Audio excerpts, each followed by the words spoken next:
Meu nome é Suzana, eu faço parte do apoio aos programas, Programa Trabalho Seguro e Programa de Combate ao Trabalho Infantil de Estímulo à Aprendizagem. Daremos início agora à oficina Apresentação dos Programas Institucionais, Trabalho Seguro e Combate ao Trabalho Infantil. A oficina será conduzida pelo desembargador Roberto Luiz Guglielmetto, que é gestor nacional do Programa Trabalho Seguro, e pelo juiz Zé Palmeira Sobrinho, gestor nacional do Programa de Combate ao Trabalho Infantil e de Estímulo à Aprendizagem. Lembramos que é necessário o registro da frequência, que está sendo realizada pelo QR Code. O encerramento desta oficina está previsto para as 15h30. Estaremos à disposição para quaisquer esclarecimentos. Convido agora o doutor Roberto Guglielmetto. Obrigado. Boa tarde. Quero saudar a plateia, agradecer a presença de todos, saudar o meu colega de trabalho e que vai dividir o painel comigo, o doutor Zé Palmeira, os magistrados, servidores aí que deram todo o apoio a esse seminário. A minha missão aqui é simples, para apresentar o programa, do qual eu já faço parte aí há uns 8 anos, para o público externo, né, que o seminário a oficina é voltada mais para o público externo, mas é muito bom eu também ver colegas aqui que fazem parte também das coordenações regionais, alguns já antigos, como o desembargador Wellington de Goiás, e nós temos aí novos gestores também, como a gestora Camila, lá de Sergipe. Então, é bem interessante assim a gente ter uma nítida noção do que é esse programa institucional do Trabalho Seguro. Eu preparei uns slides apenas para seguir o roteiro da apresentação, e sempre eu gosto de iniciar falando da tragédia,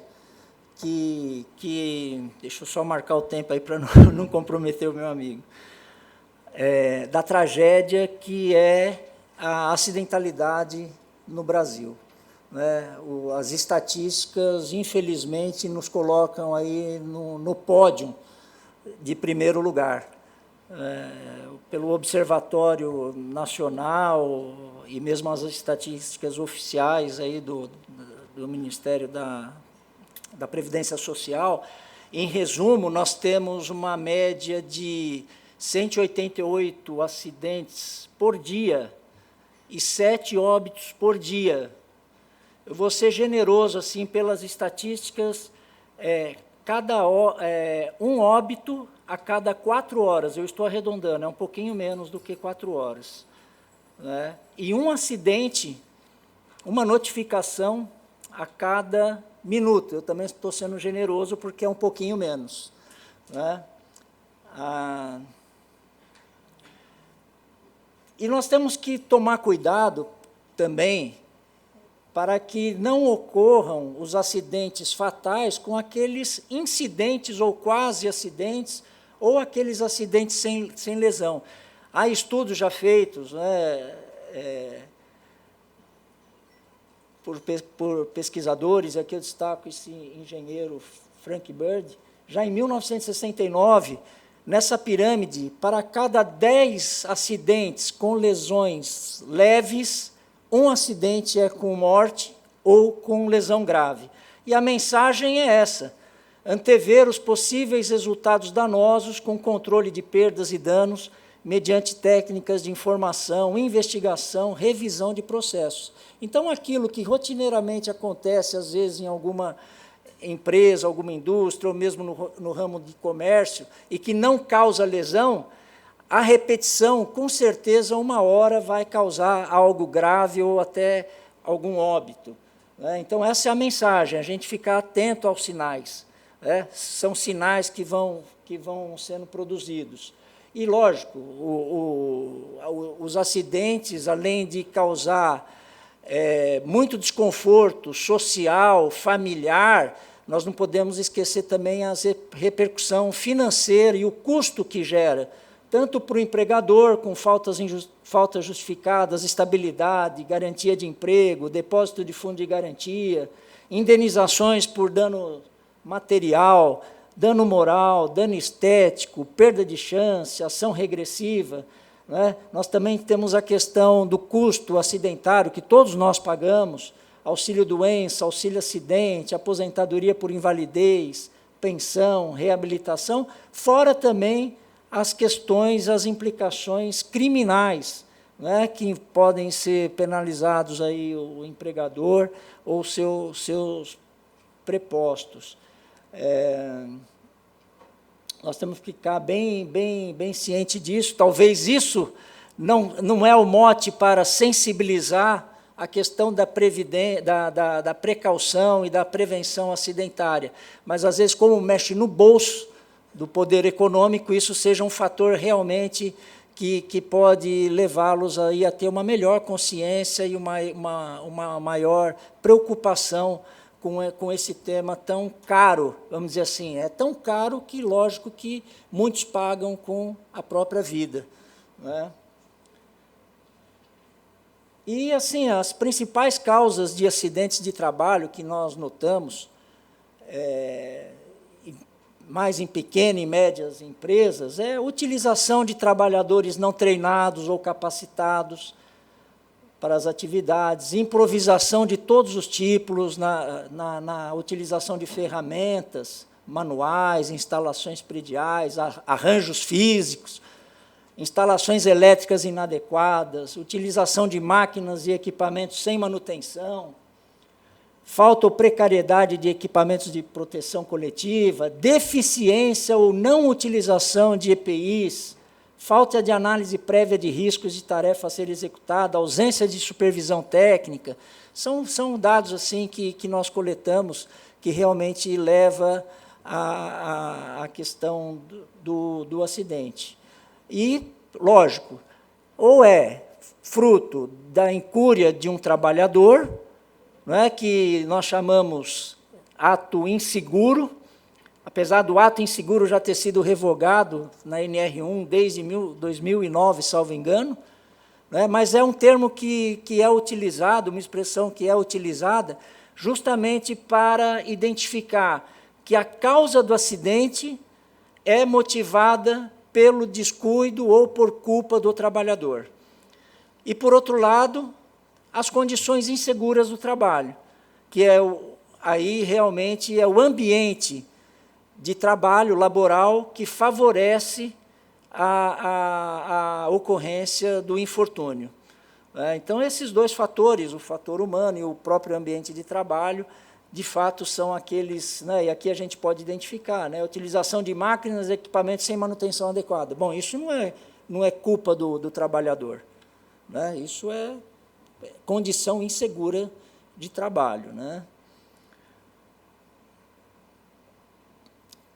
E como evitar? Como que nós evitamos os acidentes? Né? Além daquele processo que eu mencionei lá no início, né, de investigação, revisão de processos, quando foi feita aquela pirâmide, mas na promoção de um meio ambiente de trabalho seguro, saudável, incutindo a cultura da prevenção em todos os níveis, com regulamentação, treinamento, capacitação, fiscalização e até mesmo eventual punição, que nós não queremos que chegue a esse extremo, né? O programa Trabalho Seguro, na verdade, ele é um programa que visa instituir em todos os níveis a cultura da prevenção acidentária. É um programa que foi, e aqui eu começo a apresentar realmente o programa Trabalho Seguro de uma maneira bem objetiva, né, para logo depois abrir o espaço aí para a plateia, para questionamentos, eventual explanação.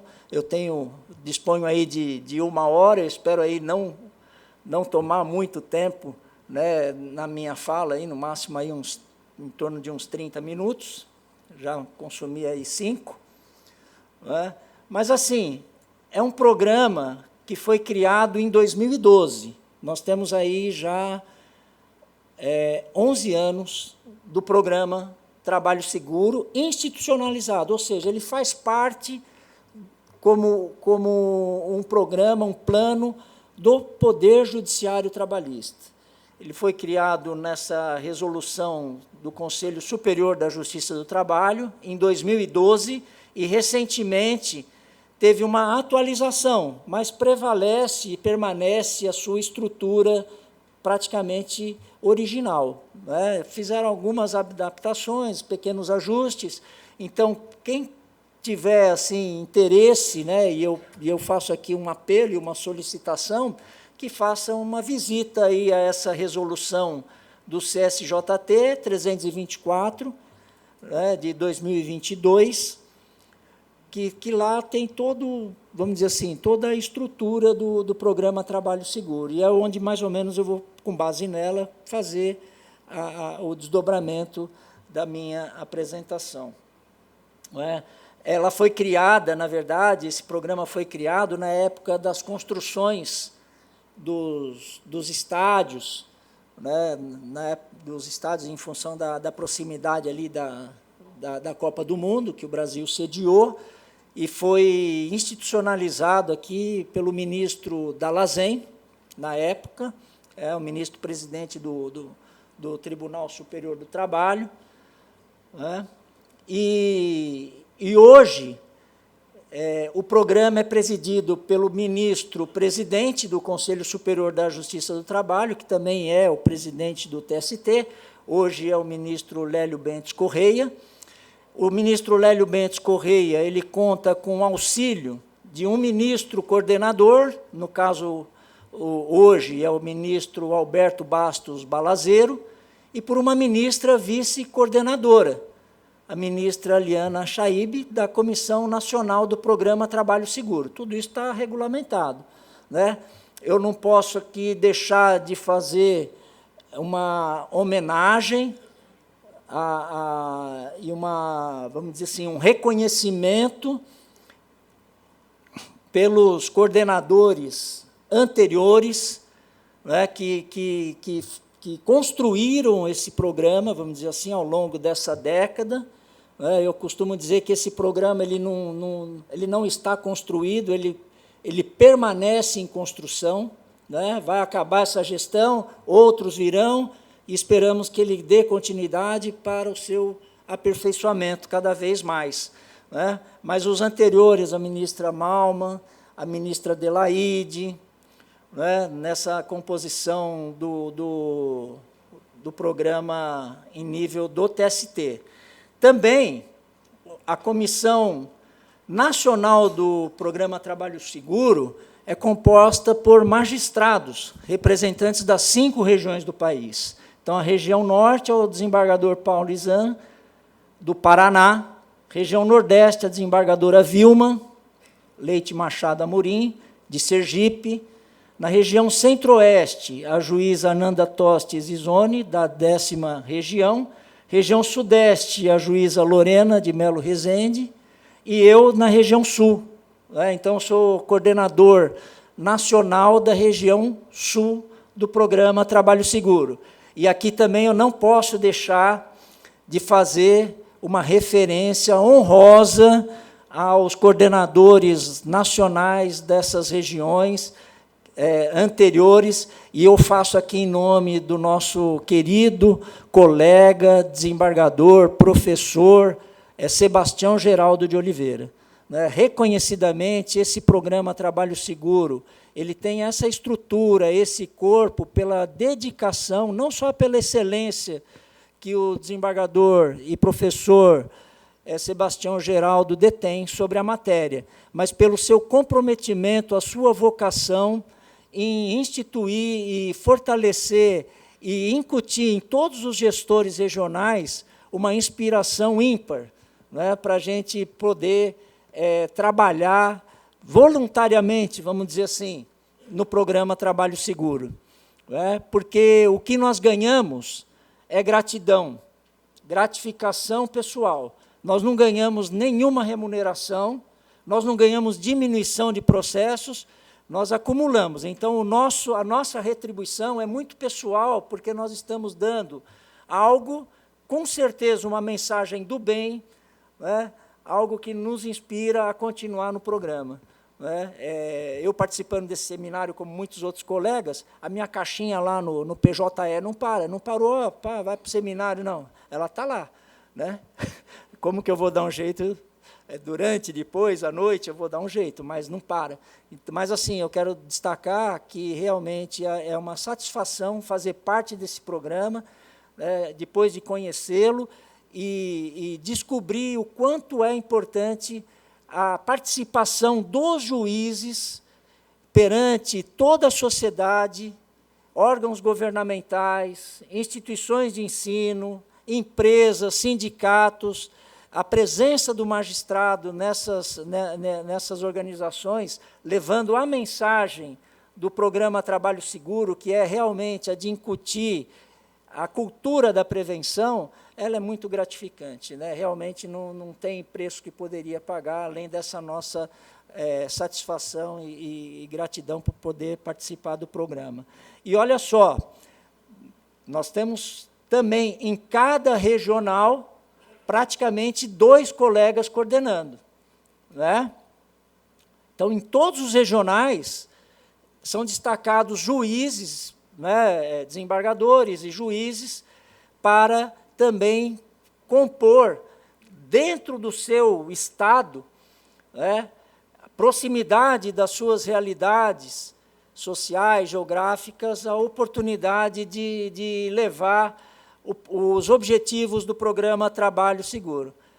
Vejo aqui com muita satisfação a presença do nosso coordenador nacional, ministro Balazeiro. Muito obrigado aí pela presença, ministro. Então, dando continuidade, né, o programa, além da coordenação nacional, cabeçada lá hoje, com o nosso ministro Balazeiro, nós temos as coordenações nacionais por região e também os coordenadores regionais por cada Tribunal Regional do Trabalho. Né? Aqui estamos aí também na 18ª com o juiz, o desembargador Wellington, né, Luiz Peixoto, atuante. Nós temos um grupo que mostra todas as nossas atividades. O grupo, todo dia, tem uma atividade que é feita no Pará, no Ceará, em Santa Catarina, Rio Grande do Sul, ou seja, é um programa ativo, e esses colaboradores, de fato, merecem todos o nosso reconhecimento, o nosso aplauso, a nossa admiração pela dedicação em fornecer, formatar, e difundir e desenvolver essa cultura da prevenção. Então, o programa, né, já falado aqui, o objetivo dele é desenvolver em caráter permanente ações voltadas à promoção da saúde do trabalhador, prevenção de acidentes de trabalho, fortalecimento da política nacional de segurança e saúde do trabalho. Na verdade, é a comunhão desse plano, né, desse Programa Nacional de Segurança e Saúde de Trabalho. É a comunhão do mesmo objetivo do Programa Nacional de Saúde e Segurança do Trabalho, só que a Justiça do Trabalho está tomando a frente dessa política pública, com a participação dos seus juízes. Não é? E as linhas de atuação: política pública, colaborar na implementação de políticas públicas de defesa de meio ambiente, segurança e saúde no trabalho, assistência social às vítimas de acidentes do trabalho. Né? Estão falando em fundos, políticas públicas, diálogo social e institucional, incentivo ao diálogo com a sociedade e com as instituições públicas e privadas, notadamente por meio de parcerias voltadas ao cumprimento dos objetivos do programa. Educação para a prevenção, desenvolvimento de ações educativas, pedagógicas e de capacitação profissional em todos os níveis de ensino, diretamente a estudantes, trabalhadores e empresários. Compartilhamento de dados e informação, incentivo ao compartilhamento e à divulgação de dados e informações sobre saúde, segurança no trabalho, entre as instituições parceiras, prioritariamente por meio eletrônico. Estudos e pesquisas, promoção de estudos e pesquisas sobre causas e consequências dos acidentes de trabalho, doenças ocupacionais, temas conexos, a fim de auxiliar no diagnóstico e no desenvolvimento de ações de prevenção e de redução dos custos sociais, previdenciários, trabalhistas e econômicos decorrentes. Efetividade normativa, adoção de ações e medidas necessárias ao cumprimento das normas internas e internacionais ratificadas pelo Brasil, sobre saúde, segurança, meio ambiente do trabalho, como aperfeiçoamento da legislação vigente. Eficiência jurisdicional, incentivo à tramitação prioritária dos processos relativos a acidentes e doenças ocupacionais, ações regressivas nas hipóteses de culpa ou dolo do empregador. Na verdade, depois eu vou mencionar, se der tempo, as boas práticas com exemplos, e vocês vão ver a identificação com essas normativas, porque às vezes lendo assim fica difícil, né? Mas mostrando as boas práticas e falando delas, a gente consegue realmente ter a conexão do que eu ficar lendo aqui sobre essa normatividade, que é meio enfadonha, mas faz parte aí do contexto, né? E o programa Trabalho Seguro, a cada ano, e agora, a partir de 2016, nós temos estabelecido temas específicos para cada biênio, né? Para cada biênio. Mas, então, não que a nossa atuação no trabalho seguro se limite aos temas, mas os temas que são os escolhidos são aqueles, lógico, que nós damos a maior relevância, porque é o tema do momento, né, anual ou bienal, né? Então, nós temos desde 2012, né, em função lá da construção dos estádios, o tema que é acidente na construção civil, né, um dos ramos campeões aí em acidente e óbitos, né, e de lesões graves. Transportes, também outro ramo. Trabalhadores rurais, né, acidentes com máquinas. E, em 2016, 2017, já construímos aí os temas bienais. Transtornos mentais relacionados ao trabalho, né, que foi bem difundido, as doenças ocupacionais, os transtornos mentais. Violência no trabalho, enfrentamento e superação. 2020 e 2021, olha só, quando nós construímos esse tema, ainda não tínhamos a pandemia praticamente aí com toda a sua, vamos dizer, força, né? Infelizmente negativa para muitos. Construção de trabalho seguro e decente em tempos de crise, prevenção de acidentes e doenças ocupacionais, e que se repetiu no ano de 2022 em função da dificuldade que nós tínhamos de reunião e de poder estar melhor trabalhando, e ainda o tema era muito atual, né, porque a crise ainda estava, não tinha sido debelada, vamos dizer assim. Mas notem que é um tema em aberto, né, já a partir de 2016, 2017, 2018 ali, são temas mais abertos que dá para, vamos dizer assim, agasalhar e acomodar vários e quase todos os ramos aí das atividades econômicas, públicas, né, em geral. E o nosso tema para o biênio de 2023-2024 é democracia e diálogo social como ferramentas para a construção de meio ambiente de trabalho saudável e seguro. Eu fico muito confortável hoje em ver que nós temos um termo empregado. Além do trabalho seguro, ele tem que ser saudável, né?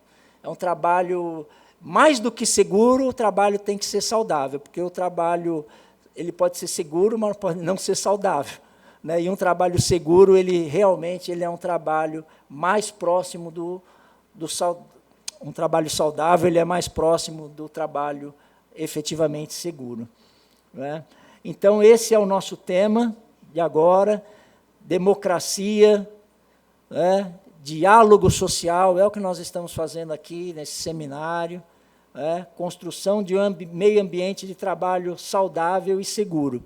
E eu fui fazer também uma apresentação em Santa Catarina sobre o programa Trabalho Seguro, e eu tive a ousadia, né? A apresentação lá foi interessante, eu esqueci de falar uma coisa, né? A reunião dos parceiros, lá de Santa Catarina, que são mais de quase 130 parceiros, e que trocam as boas práticas.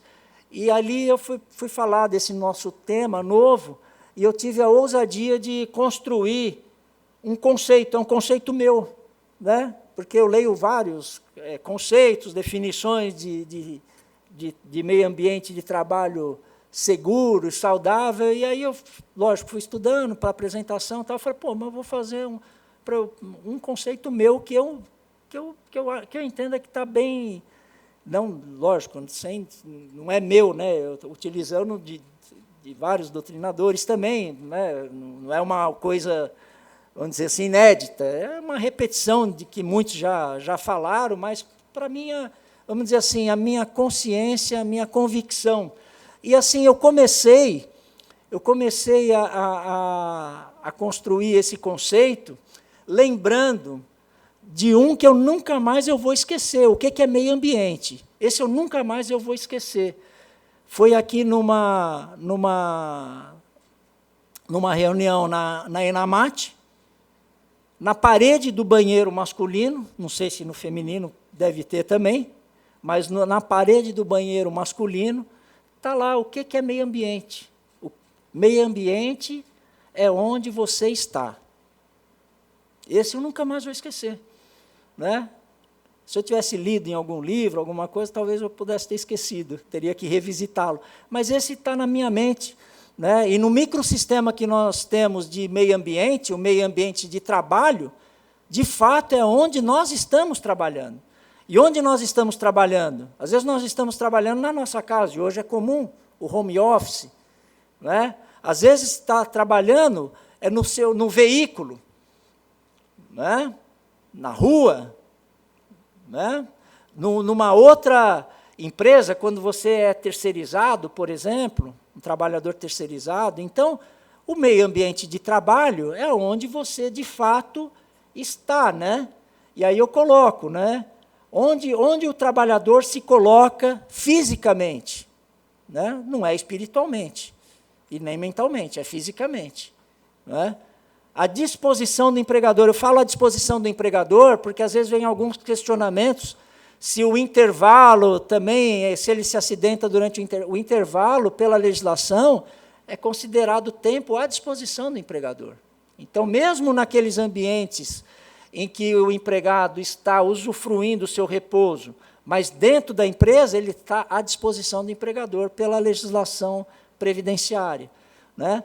Para aguardar ou executar as suas ordens, aí é dentro lá do artigo 4º da CLT, e aí sim, são os riscos, né, que podem ser causados por acidentes, riscos físicos, ruído, frio, riscos químicos, amônia, tivemos aí recentemente uma notícia de vazamento de amônia que levou vários trabalhadores aí a serem atendidos, acho que no Ceará, se não me engano, agora, essa semana, né? Risco biológicos, vírus, né? Ergonômicos, as posturas, né? E hoje o ambiente de trabalho é também um fator, né, de risco, né, pela ergonomia, e os acidentais, né, às vezes uma máquina mal equipada. E aqui também é algo atual e interessante, que eu gostaria de lembrá-los, e também de toda forma de violência, toda forma de violência. Por quê? Recentemente, acho que 2022, nós tivemos aí uma legislação que acresceu, né, a obrigatoriedade das empresas na conduta e na coibição de violências de assédio sexual e qualquer outra forma de violência. Então, hoje não é mais CIPA, é CIPA mais A. Então, as empresas têm obrigação de cumprir uma série de compromissos obrigacionais para evitar esse tipo de, qualquer tipo de violência, né? Violência sexual, violência moral, né, estrutural, seja lá qualquer tipo que seja. Então, assim, para quê? Para que garanta, né, garanta a plenitude da vida, o bem-estar físico e mental do trabalhador e, assim, de todos aqueles que o cercam, todos, né? Todos. Esqueci o início, mas eu deixei para o final, né? Que é o meio ambiente de trabalho, é um direito fundamental. Já foi falado nesse seminário, a OIT já incorporou isso como um dos direitos fundamentais, um dos 5, né? De eixo lá do direito fundamental do trabalho, em 2022. Né? Então, é um conceito que meu aí, que eu, em vez de ficar citando o outro, eu vou citar a mim mesmo. Mas que, na verdade, é um que, pelo menos, tem me convencido bastante que está dentro do caminho que eu devo seguir. Né? E como que se adere a esse programa? Vários regionais, né, e dentro da estrutura, lógico, das recomendações, tem a resolução, tanto em âmbito nacional, para aderir ao programa, o artigo 3º, como em âmbito regional. Na verdade, e aqui se faz um convite, né, a alguém que está representando alguma empresa, instituição de ensino, órgão governamental, que faça, que procure ser parceiro do Programa Trabalho Seguro. O Programa Trabalho Seguro não é para fiscalizar, não é para punir.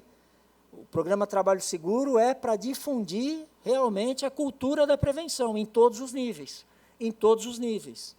Né? O exemplo que eu trago é da minha região, lá de Santa Catarina, nós temos mais de quase próximo de 140, 100 e poucos parceiros. Né? Mas ser parceiro, amiguinho do programa, não. Não é isso. A obrigação que se tem, e se tem, né, lógico que as empresas comprometidas com esse propósito que vão aderir ao programa. E o tribunal vai aceitar desde que tenha esse compromisso, não é só para fazer número. Né? Elas têm sempre um plano de ação.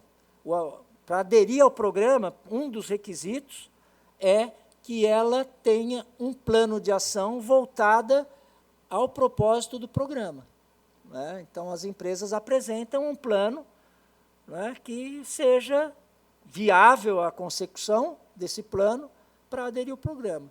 Lógico, as empresas muitas já estão à frente disso, então fica até simples aderir ao programa, porque às vezes ela já tem mecanismos que vão além das normativas legais, né, constitucionais e tudo, elas já vão além, elas têm mais regras ali dentro do seu, vamos dizer assim, das suas regulamentações internas, que favorecem muito a adesão ao programa. Né? Então, nós temos aí a possibilidade de ter parceiros nacionais, parceiros regionais, o programa Trabalho Seguro também, muitas regiões têm os grupos interinstitucionais, os chamados GTRIM, né? Em vez de ter um número grande de parceiros, o programa Trabalho Seguro, entre aspas, compõe uma parceria com os grupos institucionais, e aí esse grupo institucional é que promove todas aquelas ações já também ditas aí e condizentes com o propósito do programa Trabalho Seguro. E ali os exemplos, né, de boas práticas, que, lógico que tem outras, mas eu só trago ali para a gente fazer aquela relação com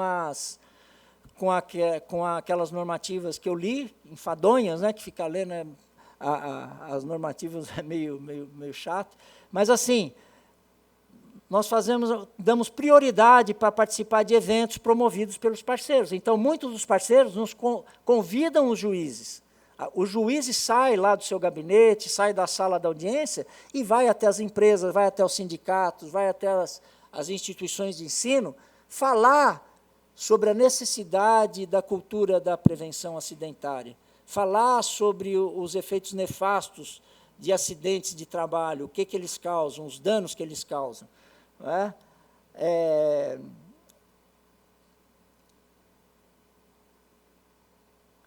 Atuação junto a poderes públicos, municipais, estaduais, encaminhando propostas legislativas. Né? Santa Catarina, eu vou falar pelo exemplo que eu tenho de lá, né? Foi o primeiro estado a ter uma legislação que obriga as empresas que vão participar de algum processo de licitação que tenha a comprovação, né, que comprove que todos os seus empregados participaram de curso apto de formação em prevenção acidentária. É um requisito para participar do processo de licitação. Isso também depois foi estendido para os municípios. Né? Para os municípios, trabalhando com jovens, né? Semana dedicada, ou um dia da semana dedicada do ano, dedicado a atividades lúdicas para alunos de ensino fundamental. Né? É outro exemplo, que faz parte da legislação. A ampliação de parcerias, né, o que eu disse, né, a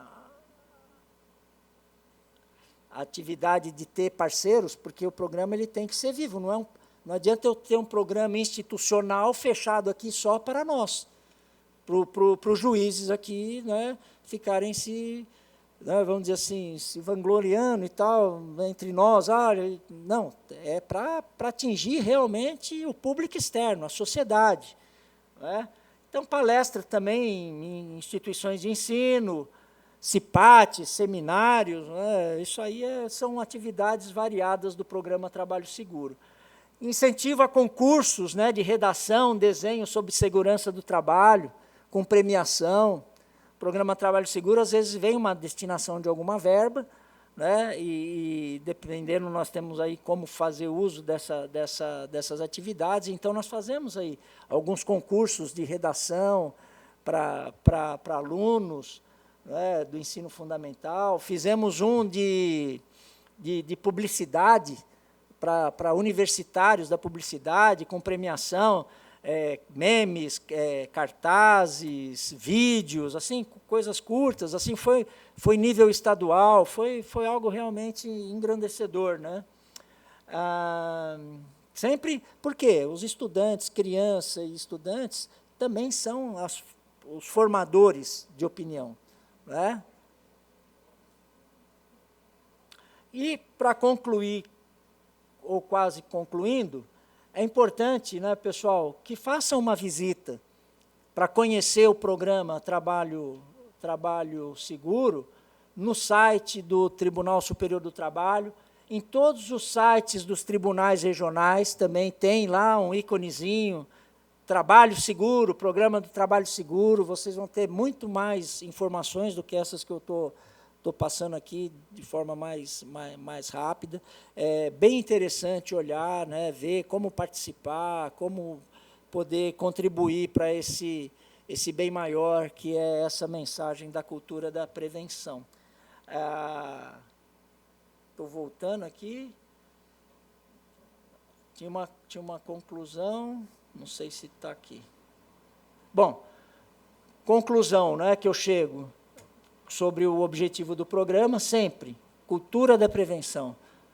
Né, cultura da prevenção com promoção de trabalho seguro e saudável. E aqui eu gosto de falar sempre, vamos dizer assim, a escala desse amadurecimento dessa cultura da prevenção. Eu nem fiz a autoapresentação, mas eu sou um homem aí de 1,80 m, cabelo grisalho, tenho aí mais de 60 anos, 62 anos, e eu sou da época que, quando eu comecei a dirigir, não precisava de cinto de segurança no carro. Né? Eu gosto de fazer esse paralelo porque eu vi a evolução, né? Que eu vivenciei. Então, poxa, quanta reação eu tive, é o reativo. Não vou usar cinto.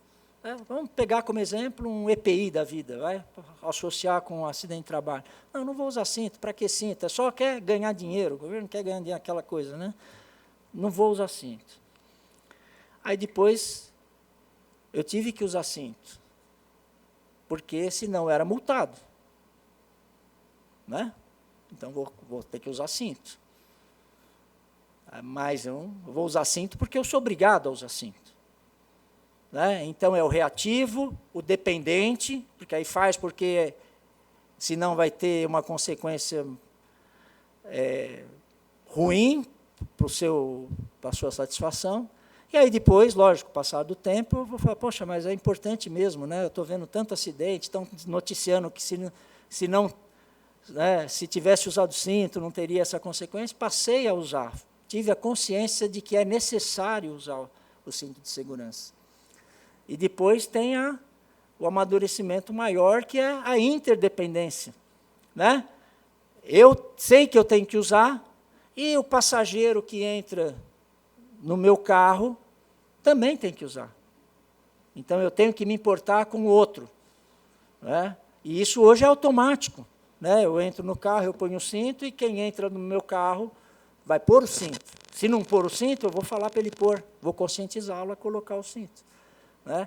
E esse é o amadurecimento, a gente se importar não só conosco, mas com o que nos está do lado, né, para a gente realmente ter vamos dizer assim, esse sentimento que é importante e relevante, que é o sentimento de pertencimento, né, que há uma comunhão de esforços para a gente atingir o bem comum e o bem maior. Então, aí eu espero ter contribuído e espero ter dado o recado que aqui foi proposto, que é realmente expor aí apresentar o programa Trabalho Seguro, e cumprindo aí, me parece que dentro do previsto, aí temos aí uns 20 minutos, mais ou menos, 15, eu não sei quanto que mais ou menos tem, né? Que eu comecei, acho que aqui pelo meu relógio era 5 para as 2, que 10 para as 2, então aí temos aí uns 10, 15 minutos aí para a plateia aí se manifestar, e eu quero agradecer bastante aí a presença de todos, viu? Muito obrigado.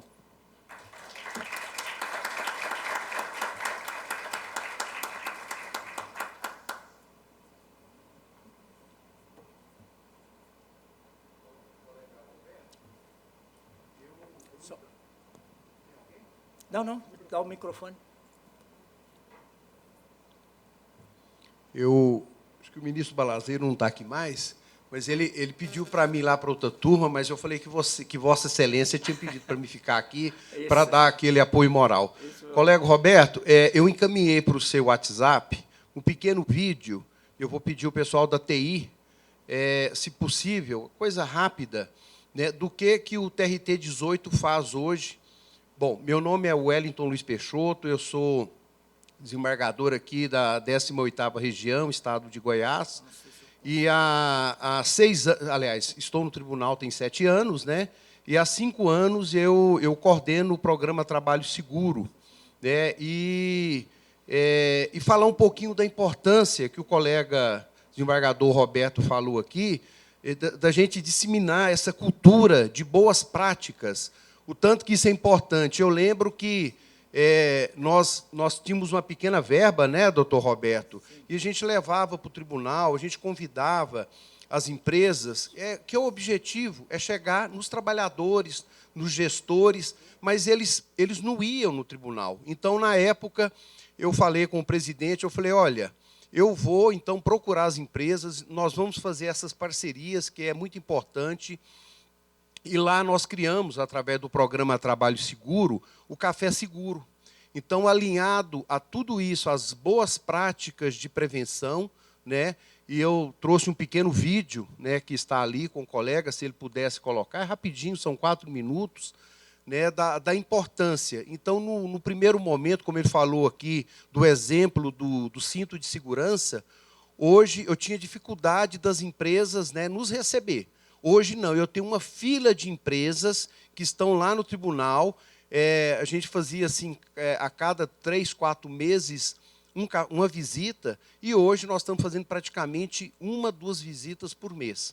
Então, a gente vem falar da magnitude desse programa, né? E está aí, eu pedir permissão ao nobre colega se pudéssemos mostrar a boa prática que nós disseminamos, nós aprendemos aqui e levamos para os nossos regionais. Muito obrigado. Parte técnica aqui, operacional, para ver se conseguimos transmitir o vídeo.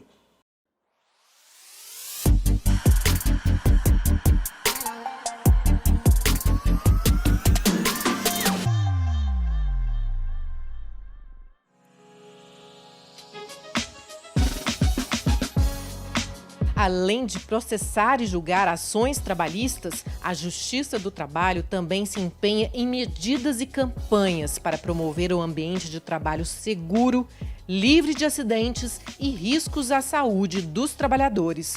Uma dessas medidas é o Café Seguro, iniciativa do programa Trabalho Seguro do Tribunal Regional do Trabalho de Goiás, que leva juízes, procuradores, psicólogos e especialistas para conversar com gestores e empregados diretamente no local de trabalho sobre medidas de prevenção a acidentes e doenças ocupacionais. Em um ambiente amigável, acompanhado de um bom café, os encontros reforçam a necessidade de cada um cuidar de si e do outro, observar o uso de equipamentos de proteção individual e seguir as normas de segurança. Além disso, a iniciativa permite que juízes, procuradores e servidores do tribunal visitem e conheçam de perto os canteiros de obras, as instalações e os sistemas de produção das indústrias e demais empresas.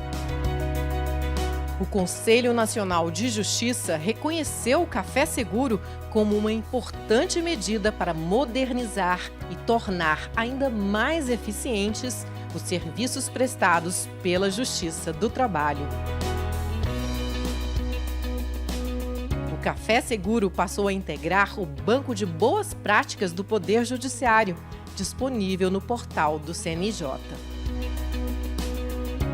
Além desta iniciativa, o Tribunal promove ações durante todo o ano, especialmente no mês de abril, conhecido como Abril Verde, Mês Nacional de Conscientização sobre Segurança e Saúde no Trabalho.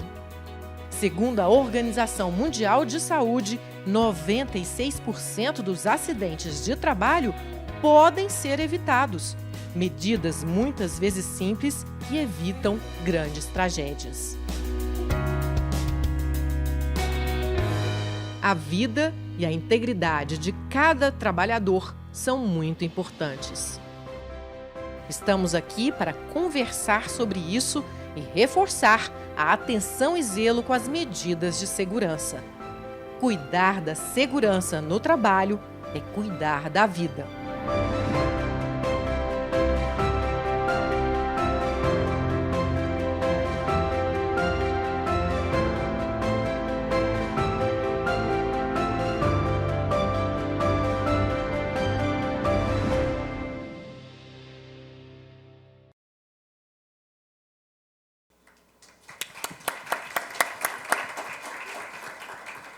Então, pessoal, alguém mais manifestando? Tem uns 5 minutinhos ainda.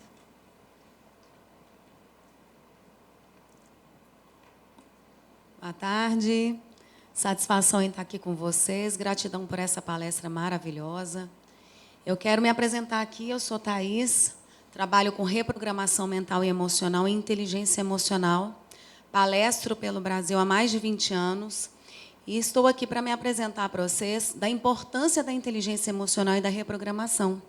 Porque se a gente leva essa conscientização aos nossos colaboradores, a todos que estão à frente, desembargador, juízes, o coordenador que está aqui é o ministro, se a gente leva essa conscientização da desprogramação dos padrões tóxicos que a gente repete sem ter essa consciência, e trazer um novo comportamento com inteligência emocional, para que todos esses colaboradores possam conscientizar da importância desse amor próprio, porque, querendo ou não, é um amor próprio a gente se cuidar.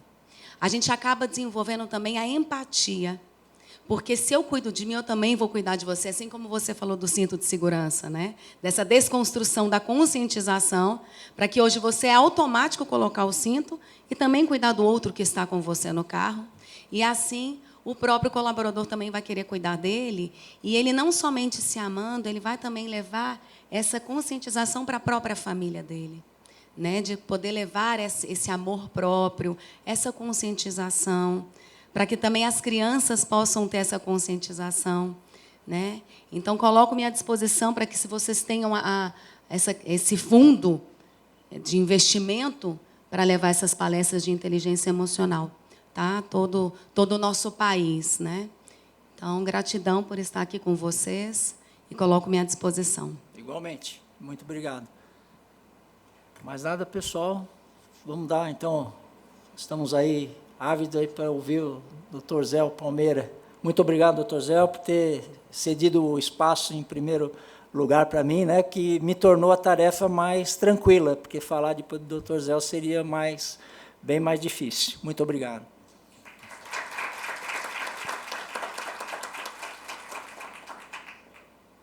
Muito obrigada, doutor Guglielmetto, pela palestra. Agora convido o doutor Zé Palmeira Sobrinho, gestor nacional do Programa de Combate ao Trabalho Infantil e de Estímulo à Aprendizagem.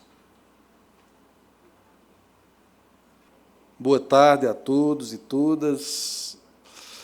Eu primeiro me apresento, faço minha autodescrição. Eu sou um homem branco, tenho 55 anos, estou com um blazer preto, com a camisa azul, uma gravata vermelha e aqui estou com um broche do Programa de Combate ao Trabalho Infantil. Tenho cabelo crespo, grisalho e barba grisalha também.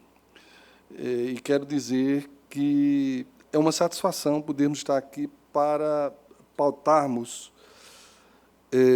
discussões sobre o combate ao trabalho infantil. Quero agradecer pela presença de todos, de servidores, magistrados, gestores, professores, profissionais que se interessam pelo debate sobre o trabalho infantil, e eu registro aqui com muito orgulho a presença da minha colega Ana Paula Felizardo, professora, pesquisadora das causas do trabalho infantil e a exploração sexual. E quero dizer que é da maior importância, num evento desse, ter como tarefa apresentar um programa que coloca a Justiça do Trabalho como protagonista, né, na política do combate ao trabalho infantil. Né. Muitos nem sabem, mas a Justiça do Trabalho, antes de ter um programa, teve uma comissão de erradicação do trabalho infantil, né, e isso começa lá em 2012. Em 2012, nós vamos organizar aqui um congresso sobre trabalho infantil, um congresso nacional, né, aqui no TST. É daí que surge a ideia de institucionalização dos programas, né? E eu vou tentar, portanto, articular minha fala mostrando como se deu a construção desse programa, né, o que é o programa, como ele é composto, quais são os objetivos desse programa, qual a importância desse programa de combate ao trabalho infantil e estímulo à aprendizagem para a Agenda 2030 da ONU, e também falar um pouco das nossas principais atividades, das nossas principais urgências, as nossas pautas, né, para o futuro, já que o evento, o Seminário Trabalho Decente, ele tem como objetivo a construção de uma agenda para a atuação da Justiça do Trabalho na promoção e defesa do trabalho decente. Então, o programa de trabalho infantil ele foi instituído em 2013, embora a Comissão de Educação do Trabalho Infantil tenha sido instituída em 2012. Né? Então, em 2013, por ato do presidente do CSSJT, na época, né, ministro Carlos Alberto Reis de Paula, instituiu o Programa de Combate ao Trabalho Infantil na esfera da Justiça do Trabalho. E o programa visava, portanto, instituir, né, um protagonismo da Justiça do Trabalho na tarefa de sensibilizar não só a sociedade, mas sensibilizar seus quadros, seus servidores, seus magistrados, conscientizar a sociedade acerca dos malefícios do trabalho infantil, né, e atuar de forma orgânica na promoção de uma política pública de combate ao trabalho infantil, né? E essa política orgânica se deu a partir da criação de um programa em que nós temos gestores nacionais, né, em cada região. Eu sou o gestor nacional da região Nordeste. Na região Norte, nós temos a desembargadora Zuíla. Na região Sul, a desembargadora Rosemarie. Na região Centro-Oeste, a juíza Ana Beatriz, né? Na região Sudeste, o desembargador João Batista. Então, e em cada regional, nós temos dois gestores regionais, dois magistrados, né? Então, na cabeça do programa está o ministro-presidente do CSJT, né? Tem os coordenadores nacionais. O coordenador nacional do Programa de Combate ao Trabalho Infantil e Estímulo à Aprendizagem é o ministro Evandro Valadão, né? Temos os gestores nacionais, que eu falei aqui, e 48 gestores regionais, né? Bom, mas compreender como nasce o programa de combate ao trabalho infantil desafia outra compreensão, desafia a compreensão da própria luta que nós tivemos no Brasil contra o trabalho infantil. E é uma luta política que ainda está a desaguar num fluxo de outras lutas, de outros sonhos, né, de um futuro diferente. Então, nós podemos dizer que tivemos várias iniciativas, algumas delas bem singelas, mas são esses microeventos que se acumulam e que interferem e positivamente fazem avançar o combate ao trabalho infantil, né? Muitas vezes dentro das nossas limitações, até porque quem deve fazer por excelência a política pública do combate ao trabalho infantil é um poder executivo, mas é importante que a sociedade e o próprio judiciário se empenhem. E, dentre os avanços pontuais que ocorreram nessa luta do trabalho infantil, nós podemos elencar vários marcos, né, marcos políticos.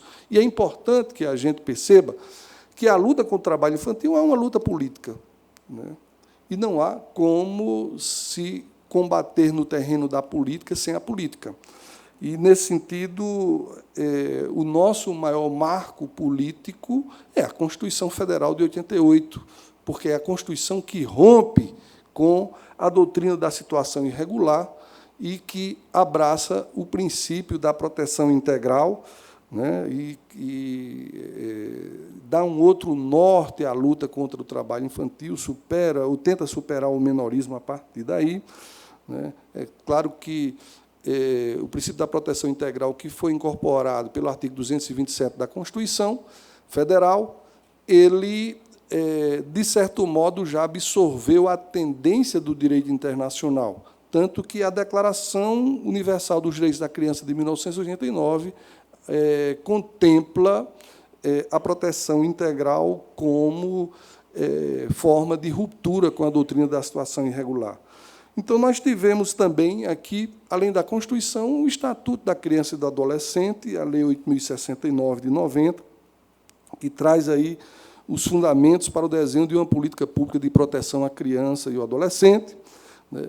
Mas há um fato no Brasil que é muito importante, que é a implantação do programa IPEC, o Programa Internacional para a Eliminação do Trabalho Infantil, que ocorreu em 92, né, e que, de certo modo, mexe um pouco com a sociedade. É tanto que, em 94, eu não vejo aqui a doutora Catarina, mas em 94 há um fato político muito importante para a luta contra o trabalho infantil, que é a criação do Fórum Nacional de Prevenção e Erradicação do Trabalho Infantil, o FNPET, né? E, além do FN, o FNPET começa né, com uma institucionalização do envolvimento da sociedade no combate ao trabalho infantil, e que força, de certo modo, ou reivindica a instituição de um programa específico para a erradicação do trabalho infantil. É tanto que, em 1996, é criado o PET, que é o Programa de Erradicação do Trabalho Infantil no âmbito governamental, né? E a criação do PET ela vem junto com outras iniciativas, né? Muito importante destacar o envolvimento do Ministério Público do Trabalho no combate ao trabalho infantil. E ontem nós tivemos aqui o Kailash Satyarthi, né? E o ministro Lélio, né? Ambos participaram da Marcha Global contra o Trabalho Infantil em 1998, que foi um primeiro movimento de rua, né? Um movimento em que as pessoas iam para a rua para criar o fato político, para dar visibilidade a um problema que, até então, era invisibilizado principalmente pela mídia hegemônica. E é interessante que essa marcha contra o trabalho infantil ela também estava lutando ali pela ratificação das convenções da OIT que tratam sobre o combate ao trabalho infantil. É tanto que, em 2000, nós vamos ter a ratificação da Convenção 182, né? E, em 2002, nós vamos ter a ratificação da Convenção 138. A 182, que trata das piores formas de trabalho infantil, e a Convenção 138, que trata sobre a idade mínima para admissão do emprego, né? Além disso, caravanas, né, eventos, seminários, congressos que passam a tratar sobre o trabalho infantil. E, em 2007, um marco político também, que é a criação do Dia Nacional de Combate ao Trabalho Infantil, né, que passa a ser 12 de junho. Mas nós podemos dizer que, na primeira década desse século, além das ratificações das convenções internacionais, nós devemos ressaltar a importância política de termos um decreto como o 6.481, de junho de 2008, que aprovou a lista das piores formas de trabalho infantil, inclusive incluindo o trabalho infantil doméstico, mesmo se antecipando bem antes a Convenção 189 da OIT. Então, é muito importante fazermos esse balanço para que a gente não pense que essa luta surgiu de um mero ato, de uma mera resolução do Conselho Superior da Justiça do Trabalho, mas é uma luta em que o TST, a Justiça do Trabalho, se incorpora, né, a aspirações da própria sociedade.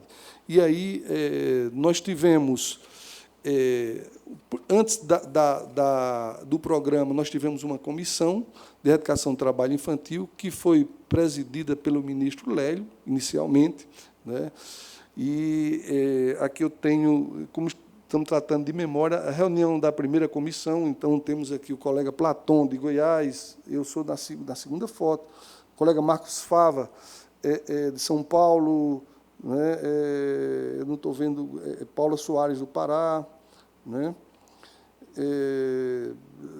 E outros dois colegas, acho que o Oliva também, da 15ª região. Bom, e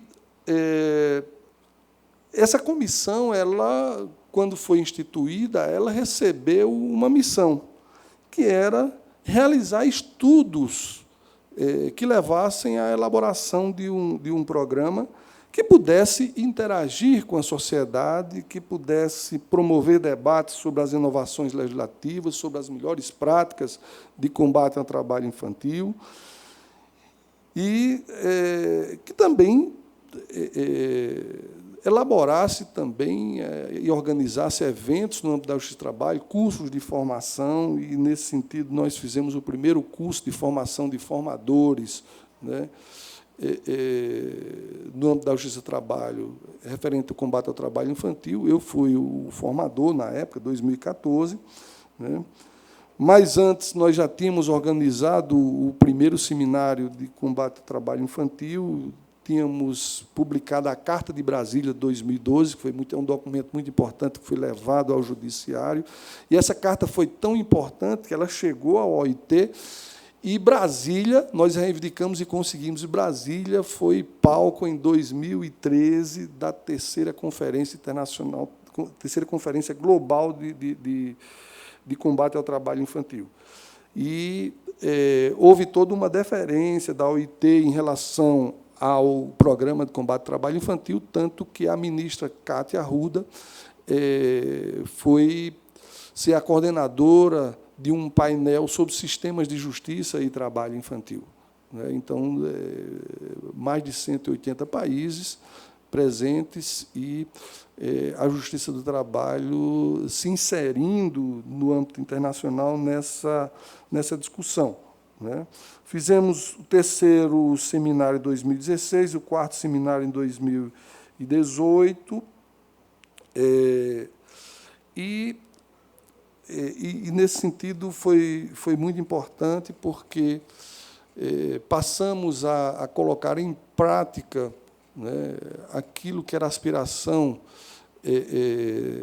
do papel da justiça no âmbito da promoção dos direitos da criança e do adolescente, que é fazer um diálogo público, né, sobre a importância das políticas públicas e também trabalhar, como disse aqui o colega Roberto, né, trabalhar com uma cultura prevencionista, né, prevenção em relação também ao combate ao trabalho infantil. Né. Então, a gente passou a também ter uma preocupação maior com os dados. Né. Sabemos que há uma subnotificação enorme, e o professor Guilherme Licha, hoje de manhã, falou sobre isso, em relação ao trabalho infantil.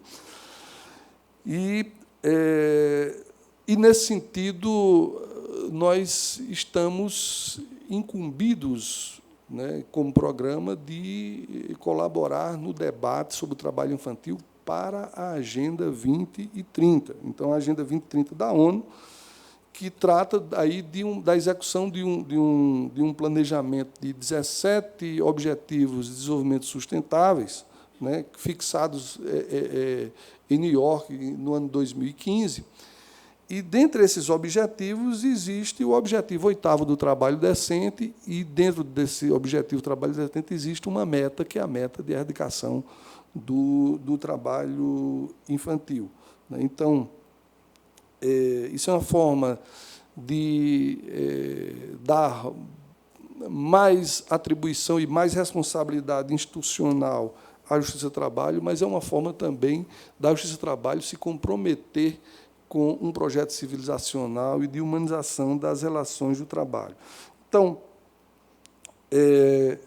nós temos como principais atividades, né, hoje, do programa, acompanhar e se posicionar em relação aos projetos de lei em tramitação no Congresso, né.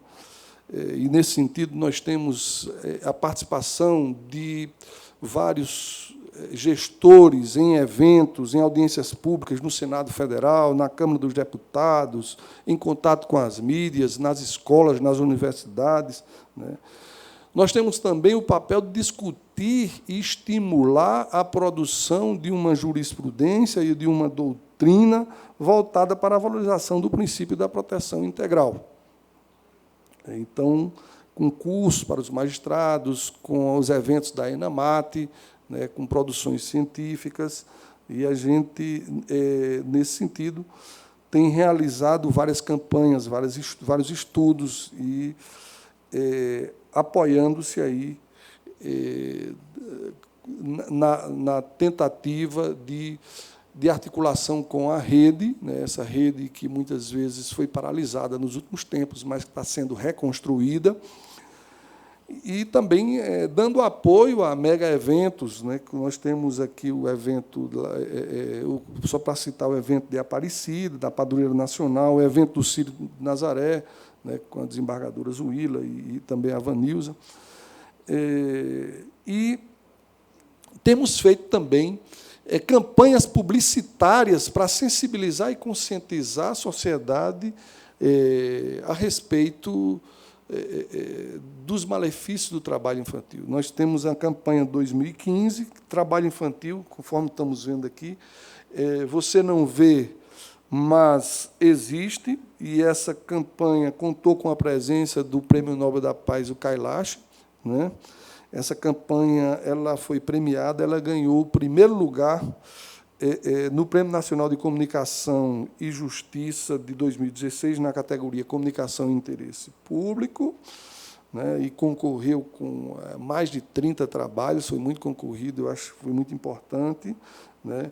Em 2015, nesse mesmo ano, a revista do TST fez um número especial sobre trabalho infantil, foram várias publicações, várias reflexões sobre o combate ao trabalho infantil, articulando-se aí com vários fóruns, né? Então, acho que é uma iniciativa também que atinge o setor educacional, as crianças indo para as escolas, com articulação com o TJC, né? E também com as universidades. Eu digo que eu sou professor lá da UFRN, e coordeno lá o NETIM, que é o Núcleo de Estudos sobre Trabalho Infantil. Tive a oportunidade de vários assentamentos, a áreas de quilombolas, a áreas periféricas, a escolas, né? E a gente apresentou também, produziu e apresentou um material. Esse aqui é da campanha de 2018, mas a gente vem publicando também cartilhas, gibis, né? Materiais lúdicos que tenham um caráter pedagógico e que sirva para sensibilizar e conscientizar não só as crianças, mas também os adultos, né, aderirem à campanha do combate ao trabalho infantil. Então, nós temos aqui uma cartilha 50 perguntas e respostas, né, cartilha essa que vem sendo atualizada, né, a cartilha do Primeiro Olhar também, que foi publicada, algo que a gente trabalha nas escolas, com coquetel, passatempo, palavras cruzadas, né, alguns joguinhos, né, já que a gente nem sempre pode fazer games virtuais, né, porque muitas vezes são escolas pobres, as crianças chegam em escola e não têm sequer acesso, né, muitas vezes na casa à energia, então a gente faz essas revistinhas, elas levam e o resultado tem sido muito importante, porque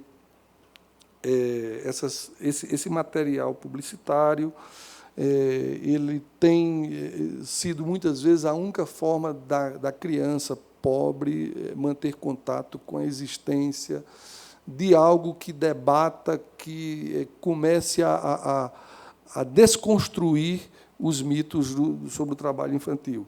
Né? E nós temos também, nas escolas, que fazemos também exposições. Né? São banners que a gente leva imagens, a imagem comove muito. Né? Isso aqui são frases, isso aqui é a exposição Mundo Sem Trabalho Infantil, são mais de 30 banners que a gente prepara e cada gestor regional reproduz na sua área, leva às escolas, né, e faz uma fala, né, e junto com o material publicitário, com as cartilhas, os gibis, né, é uma forma de apresentar o programa. Bom, mas temos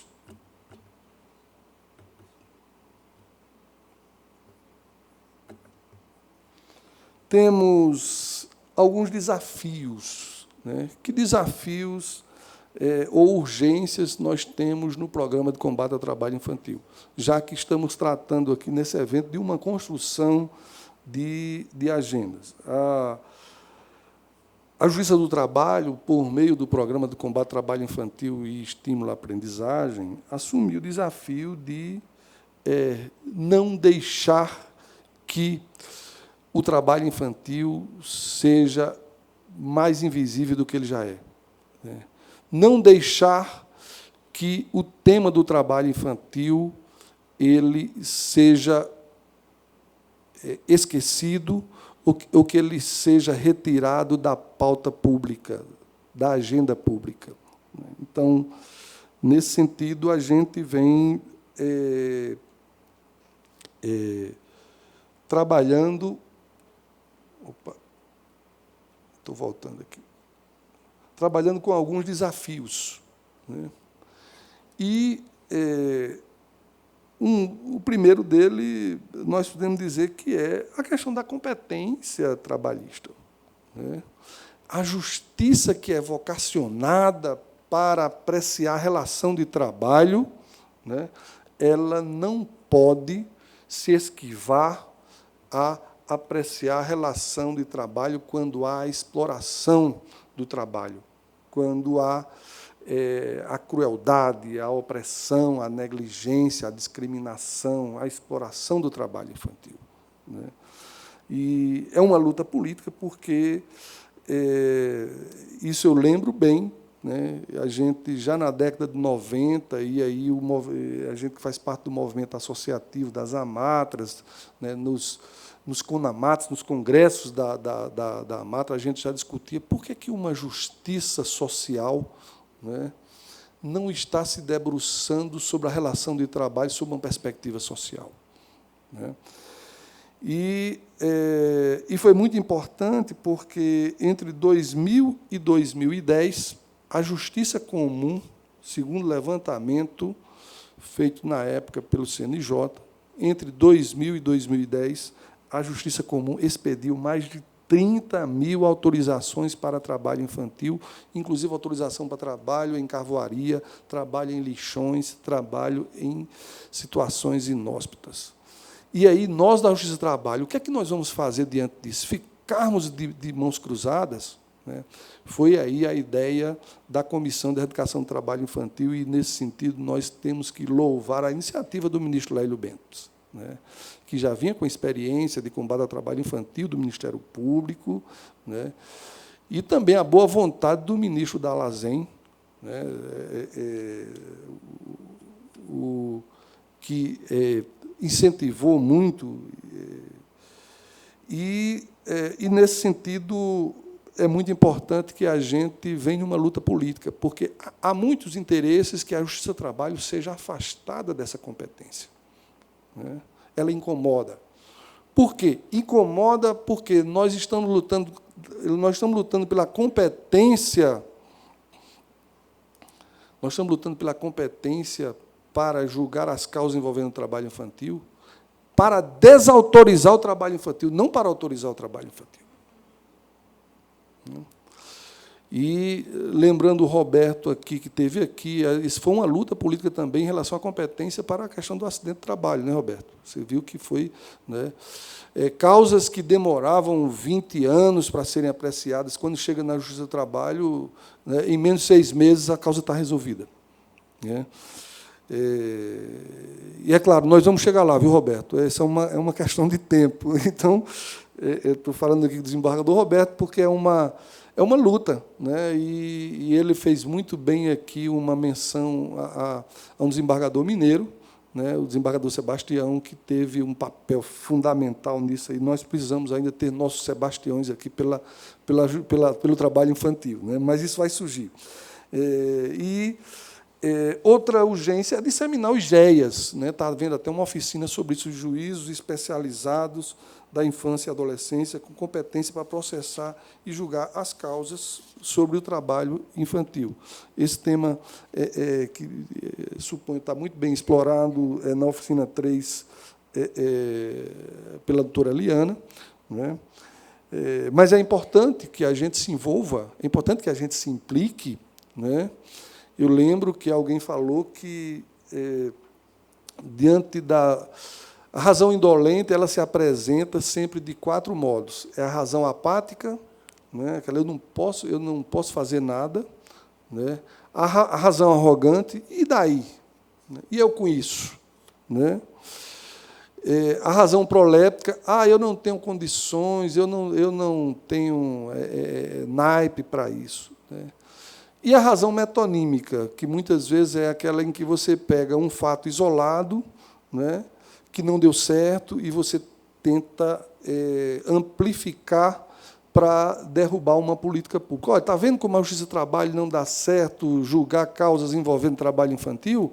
Porque teve um certo colega, numa determinada região, que autorizou que uma criança trabalhasse numa casa noturna, inclusive cantando, porque ela tinha 11 anos, e aí, em nome do dote artístico, ele resolveu que era mais importante sacrificar a própria proteção integral, o próprio desenvolvimento da criança, do que brecar o suposto talento que ela tinha. Bom, então, nesse sentido, disseminar os GEAs, a gente também trabalhar com uma triagem e monitoramento de causas judiciais envolvendo o trabalho infantil. Isso aí é importante, porque eu acho que a gente tem que saber, a gente tem que conhecer o que é que passa pela Justiça do Trabalho, né?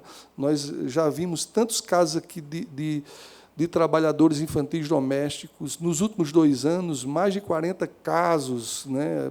A mídia está levando. Pessoas que começaram a trabalhar quando eram crianças, né? E trabalharam por 30 anos, sem direito algum, né? Então, é importante que a gente saiba, conheça esses casos até para acompanhar, para monitorar, né? Julgar com celeridade as causas sobre cotas de aprendizagem é muito importante, porque uma forma do adolescente se inserir no mercado de trabalho é por meio da aprendizagem, porque ele se insere com observação de direitos, né?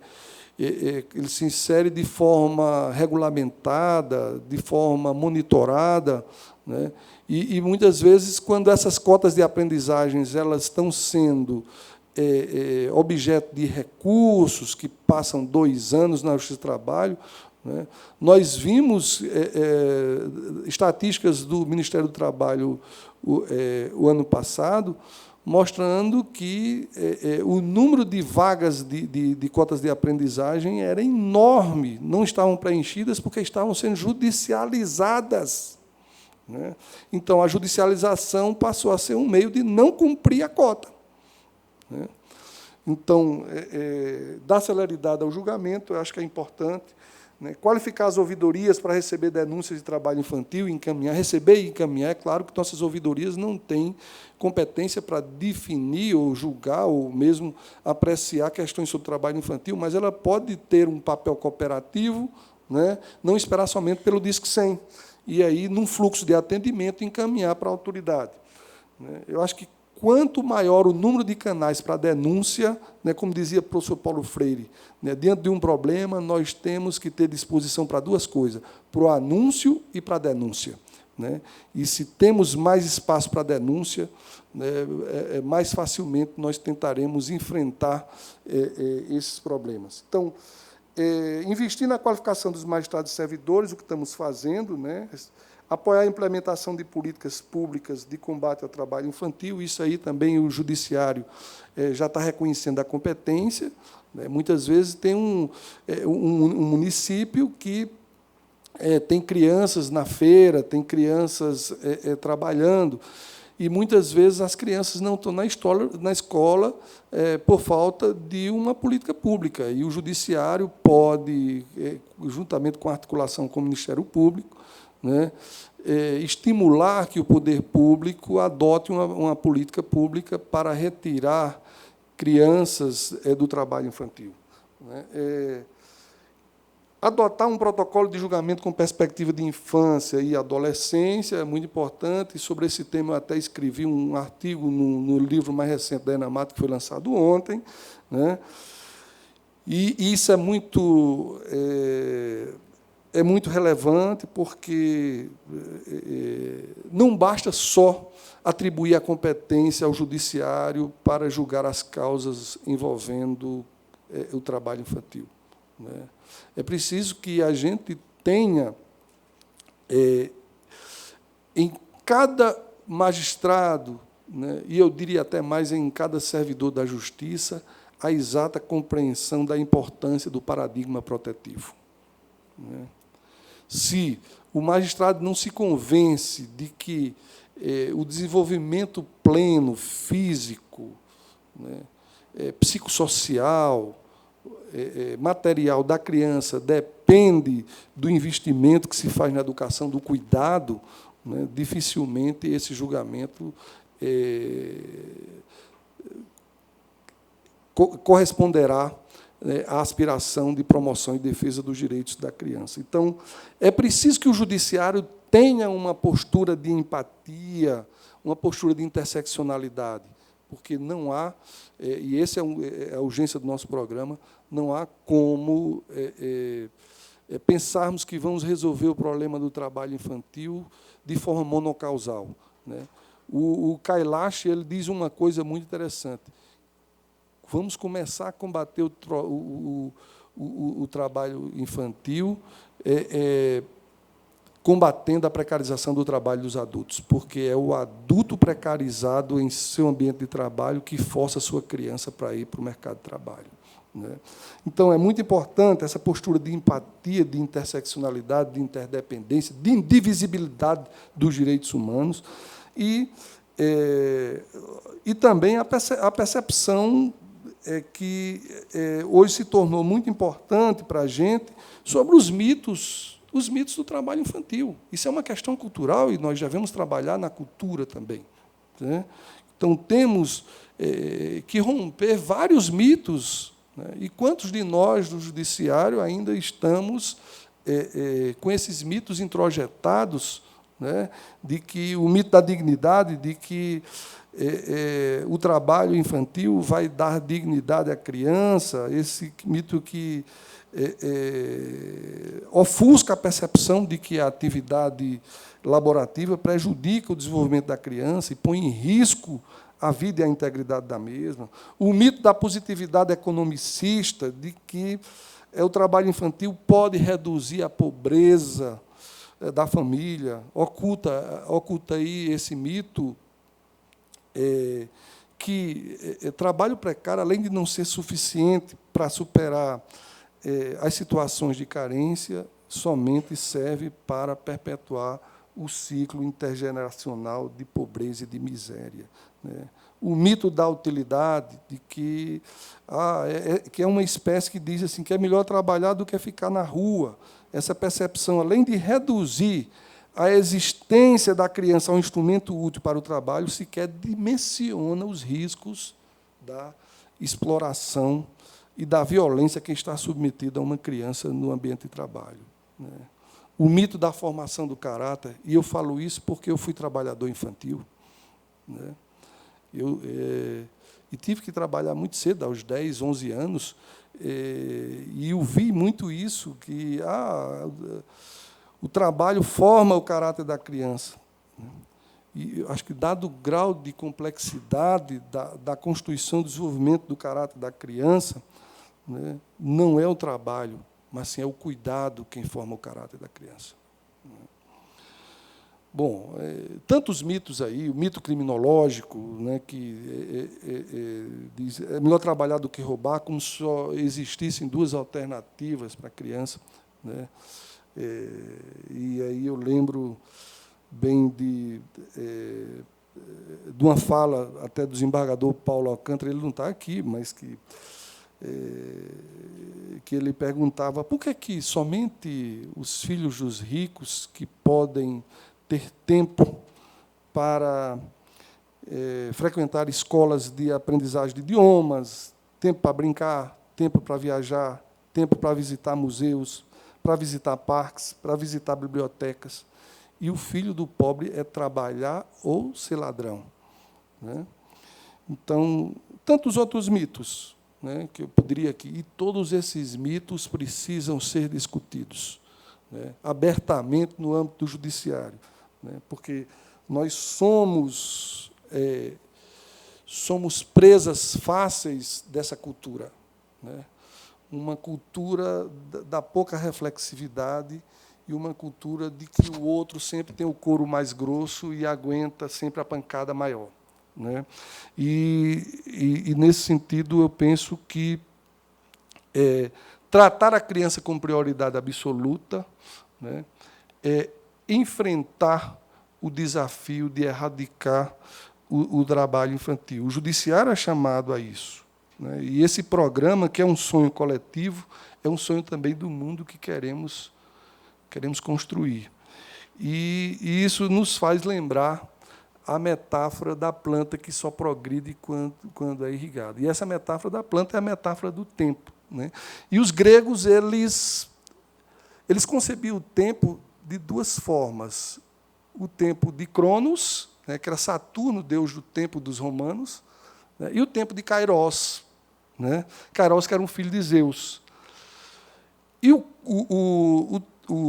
Cronos, ele é um tempo que pode ser repetido, é um tempo que nasce a cada noite, a cada manhã. Mas o tempo Kairos, ele é um tempo do momento certo, do momento oportuno, né? É um tempo que não volta atrás. Então, tudo para a criança é para ontem, né? E nesse sentido, Kairos representa isso. O filho caçula de Zeus e de Tish, né, que ficou conhecido pelo fato de andar pelo Olimpo nu, né, mas que tinha uma grande cabeleira, e ele só podia ser alcançado e pego se alguém fosse mais rápido que ele e pudesse segurar pela cabeleira, né? Então, esse tempo é fugidio, é um tempo que não admite compensação, ou seja, não admite outra oportunidade. Então, como disse o Kailash ontem, cada minuto importa. Cada minuto é um minuto na história. E cada minuto na história é uma oportunidade para se fazer a história, né?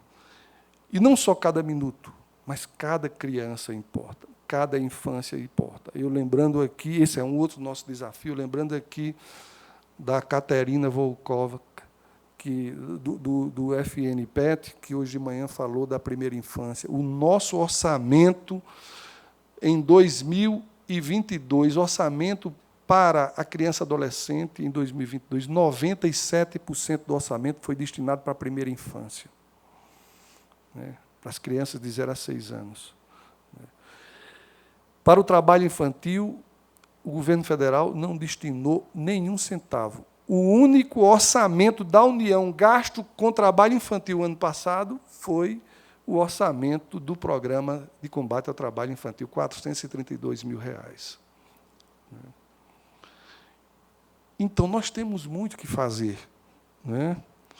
Nós temos muito o que fazer, porque a proteção é integral. A proteção não pode ser...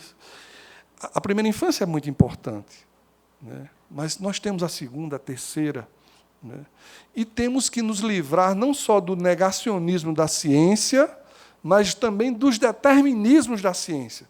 Quando surge parte da neurociência e da psicologia evolutiva de dizer que o que acontece à pessoa no resto da vida é o que acontece dos 0 aos 6 anos. Não. O processo histórico, embora ele seja repleto de continuidades e descontinuidades, mas ele está implicando na existência humana o tempo todo. Então, nós temos que proteger integralmente a infância, proteger integralmente as crianças, né? E, com isso, tornar realidade o combate ao trabalho infantil. Por isso que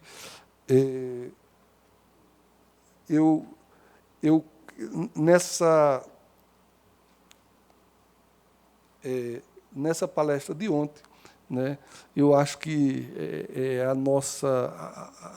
a mensagem mais forte é essa, que é na nossa luta, cada minuto importa, cada criança importa e cada infância importa. Muito obrigado.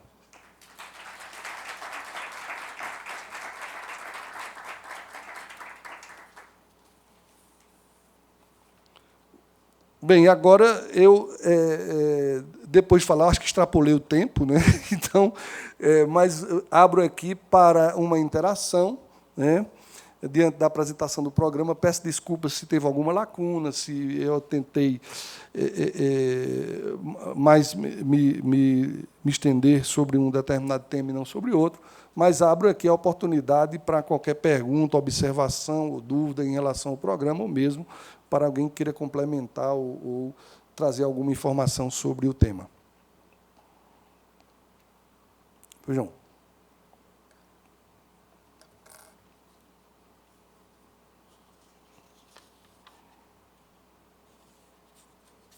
Boa tarde, vou me apresentar. Meu nome é Fábio Augusto Brando, sou juiz de São Paulo e sou do Comitê Gestor Regional do Trabalho Infantil e estava no comitê quando foi inaugurado lá a vara da infância e adolescência, que, por uma questão interna, foi um protocolo que foi feito, coube a nós, Justiça do Trabalho, a competência para expedição de alvará para autorização de trabalho artístico infantil.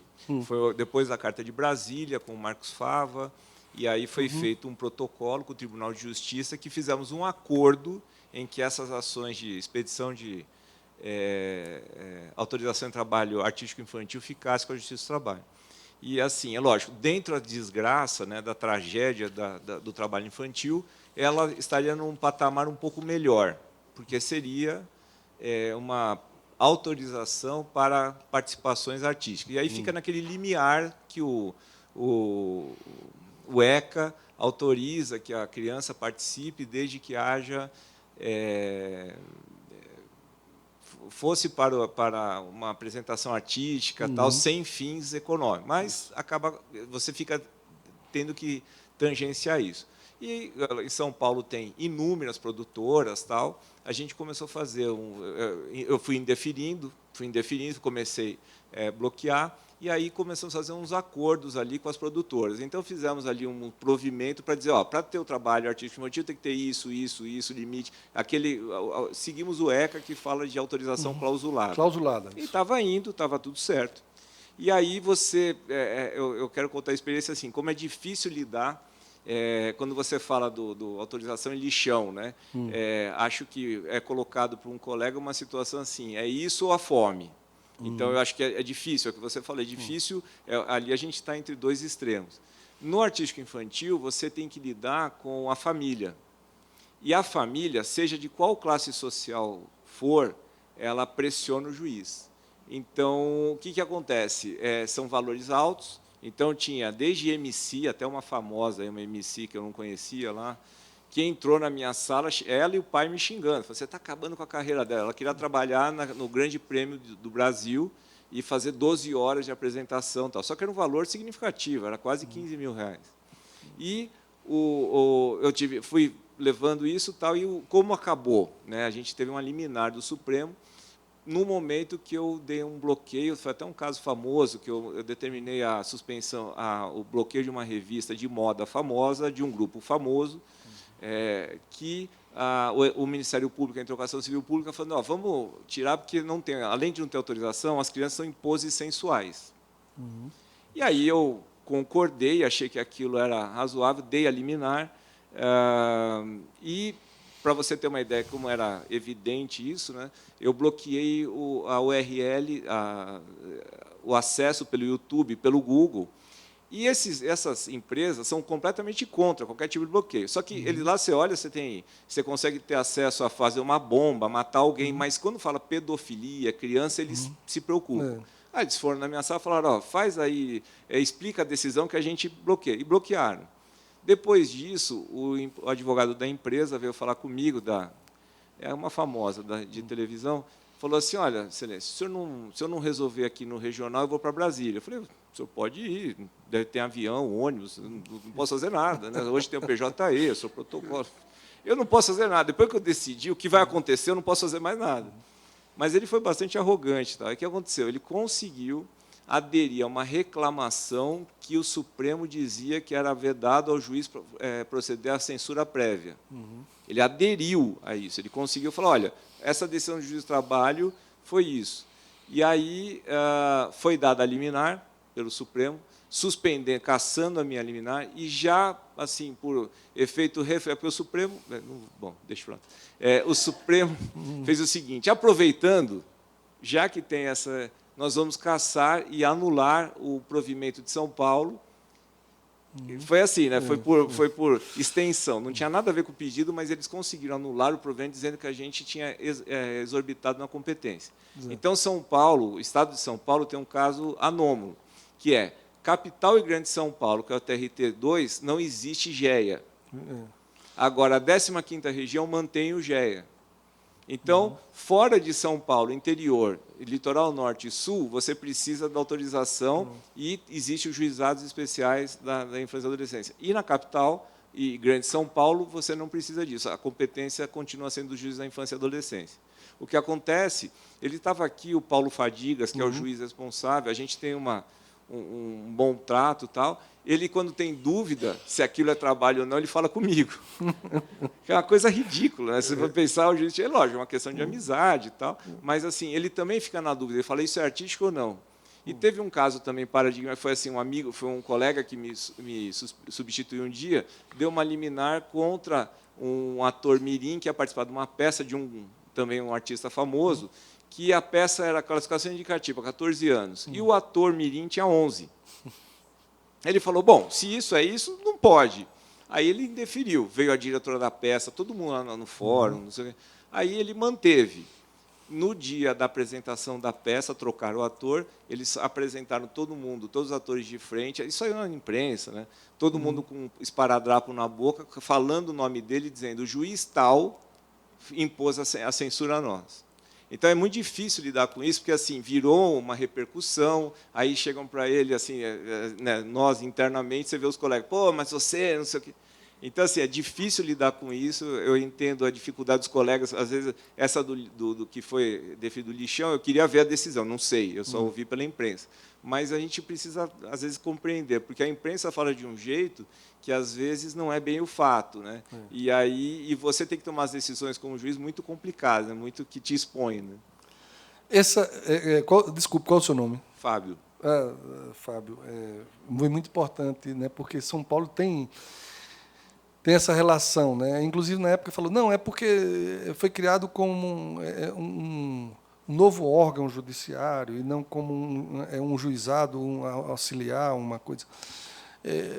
Mas, assim, no cerne de tudo isso, tem o poder econômico, né? E tem a questão da cultura da família também. Né? Então, acho que é importante a gente perceber, e eu acho que isso é uma coisa que ninguém admite, grande parte da imprensa hegemônica não admite, ninguém na imprensa hegemônica, né? Eu acho que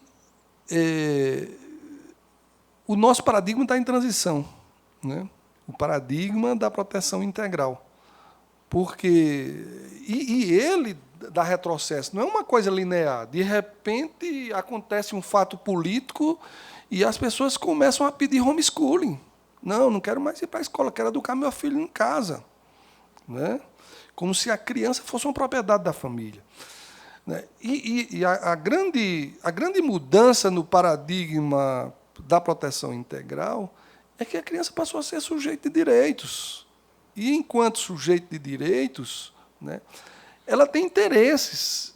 E o interesse dela é um interesse superior. E a superioridade do interesse dela, né, supera o interesse da família. Quando houver conflito entre o interesse dela e o conflito da família, a proteção integral é para proteger a criança e adolescente, inclusive contra os interesses da família. Né? Então, e a gente tem uma cultura ainda que é meu filho, né, faz o que eu mando e o que eu quero. Né? E é isso, é meu filho, ele pode, se eu mandar ele fumar, se eu mandar ele beber, se eu mandar ele trabalhar. Né? E aí eu vi muitas vezes, assim, eu no interior, lá na década de 90, lá no interior do Rio Grande do Norte, e um promotor chegar e dizer assim, eu dei um parecer favorável porque ele trabalha, mas é ao lado do pai dele. Né? É ao lado do pai dele. Então, não, você trabalha com... Né? Aí eu perguntei, trabalha em quê? Em frigorífico. Né? Aí ele mostrando lá a criança com uma peixeira que era maior do que o antebraço dela. Né? Então, assim, cortando carne. Né? Então, essa questão da cultura, e a cultura não se muda, né? Assim, é algo... eu vejo dificuldade até para mudar a linguagem da autoridade. Né? Porque é muito importante. A gente ainda está falando menor, está falando juiz de menores, está falando menor infrator, né? E toda a autoridade da linguagem é uma forma de reconhecer a linguagem da autoridade. Né? Então, são questões mínimas, simples da cultura que ainda nos coloca diante desse desafio. E, principalmente, quando envolve trabalho infantil artístico e trabalho infantil esportivo. porque geralmente envolve o interesse da criança. Os pais projetam na criança aquilo que eles não conseguiram ser, né? E muitas vezes, eu vou ter aqui um filho que vai ser um Neymar ou vai ser aí uma Madonna, né? Então, e nesse aspecto eles não admitem, né? Eu digo porque lá no Rio Grande do Norte teve um pai de um garotinho do forró. Ele tinha 10 anos de idade, né? E ele chegou e disse, olha, ele disse, por que a justiça autoriza para os artistas da Rede Globo e não autoriza meu filho a cantar? Né? E é uma questão muito importante mesmo. Realmente a gente tem, né? Porque, de acordo com o ECA, essa autorização clausulada ela é uma autorização cheia de condicionalidades, né? Tem uma limitação de horário, tem que ter um acompanhamento de reforço escolar, tem que ter um psicólogo, os pais têm que estar presentes no ensaio, tem uma série de coisas. Mas qual é o filho do pobre que pode fazer isso, né? Então, mas é uma excepcionalidade trazida pela Convenção 138, né? E que, de certo modo, quando eu digo que a competência é para desautorizar, mas tem as excepcionalidades. O problema é que a gente tenha critério nessas excepcionalidades, né? Mas eu vejo, sim, que é uma questão cultural, política, como aconteceu lá em São Paulo, né? Eu acho que a liminar foi do ministro Marco Aurélio, né? Então, é uma coisa que, né? Alguém que teve uma história, um envolvimento com o Ministério Público do Trabalho, com a Justiça do Trabalho, mas não era o tempo. O tempo é esse, né? E eu acho que é esse tempo que importa, né? Então, assim, eu posso dizer que essa geração do ministro Lélio para cá é uma geração anterior, por mais valorosos que tenham sido os membros do... Né? Mas tudo tem seu tempo, né? Então, eu vejo que é realmente muito louvável essa iniciativa que foi feita lá em São Paulo, né? E eu acho assim, teve a coragem de criar o fato, né? Ainda hoje estamos debatendo isso. E é algo a ser enfrentado, né? E eu lembro do ministro Dall'Azen, quando ele disse aqui que nem tudo que se enfrentou até o momento foi solucionado, né? Mas nada que um dia foi solucionado chegou a esse ponto se antes não foi enfrentado. Então, é esse enfrentamento que a gente, eu acho que tem que colocar em pauta. Alguém quer fazer mais alguma pergunta? Pois não, por favor.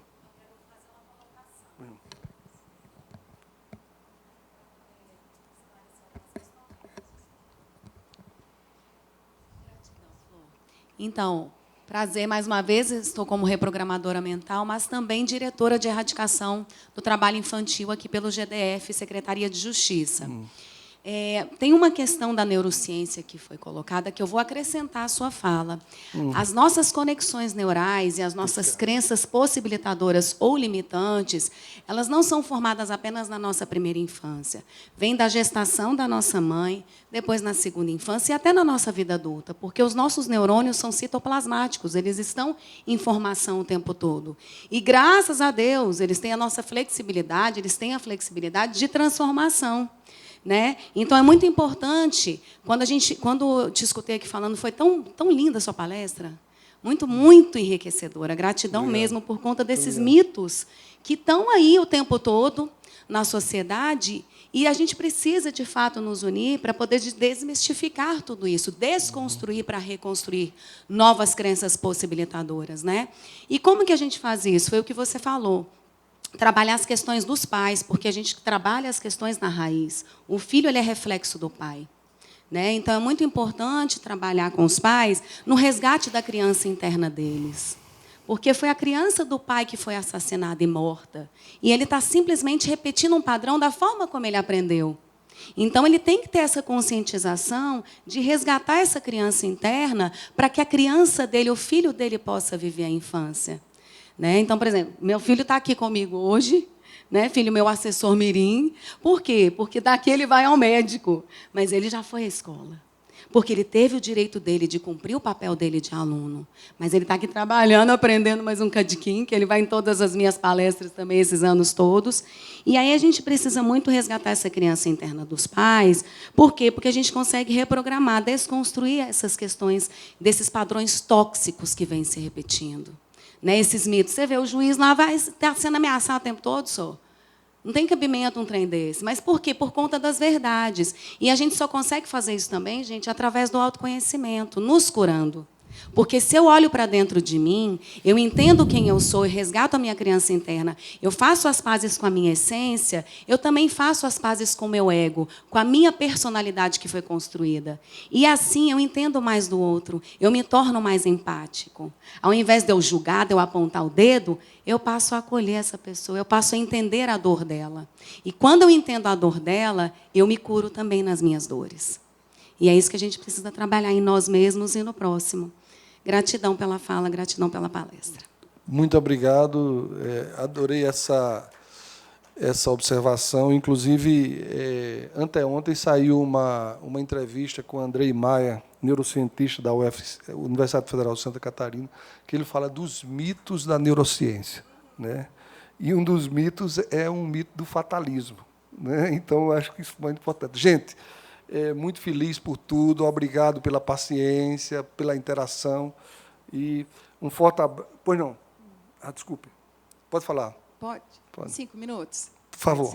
Vou contar uma história para vocês. Me chamo Gisele, sou advogada em Santa Catarina. Nós somos a empresa que eu trabalho já há 22 anos, nós somos parceiros aí do Trabalho Seguro aí com o Dr. Roberto, mas falando da questão infantil. Nós lá, no Beto Carreiro, vivíamos essa realidade. Eu cheguei lá em 2000, 2001, e tinha algumas famílias que foram, até por força, à época da construção da arte e tudo mais, as famílias. E o que fazer com as crianças? A pressão dos pais, no sentido de querer levar essas crianças para dentro da empresa.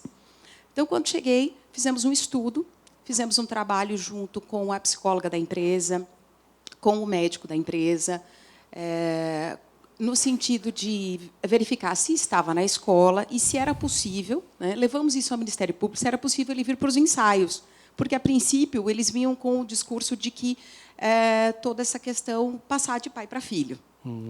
Então, eu quero que ele venha, pelo menos no período da tarde, e que ele tivesse essas aulas com o pai ou com um outro supervisor que teve essa designação. Então, nós compartilhamos os alvarás que foram concedidos à época, em caráter de excepcionalidade, foram levados ao Ministério Público. O Comissariado de Menores acompanhou, efetivamente. Foi um trabalho muito bonito, porque, à medida que foram aprendendo, eles quiseram até fazer uma apresentação aos funcionários ou até aos visitantes, no sentido de mostrar que também se estava plantando a arte. Isso perdurou até 2007. Em 2008, com o falecimento de Beto Carreiro, a empresa já estava com uma estrutura do Circo Escola. Temos lá o Circo Escola, aula de arte e de inglês. Então, se o artista hoje ou qualquer outro colaborador queira ter esse intuito, ele direciona, então, no contraturno para essas aulas. E não pedimos mais esses alvarás e não temos mais essa realidade. Mas foi assim que trabalhamos aí, à época, né, naquele cenário que se tinha, num trabalho bastante efetivo, empresa e a justiça comum. Foi isso. Obrigada. Muito obrigado pela narrativa da experiência, que eu acho que cada região vai encontrando suas singularidades. Bem, gente, já estão me avisando aqui que o tempo está encerrado, né? Então, muito obrigado, não vou mais me alongar. Foi uma satisfação, até a próxima.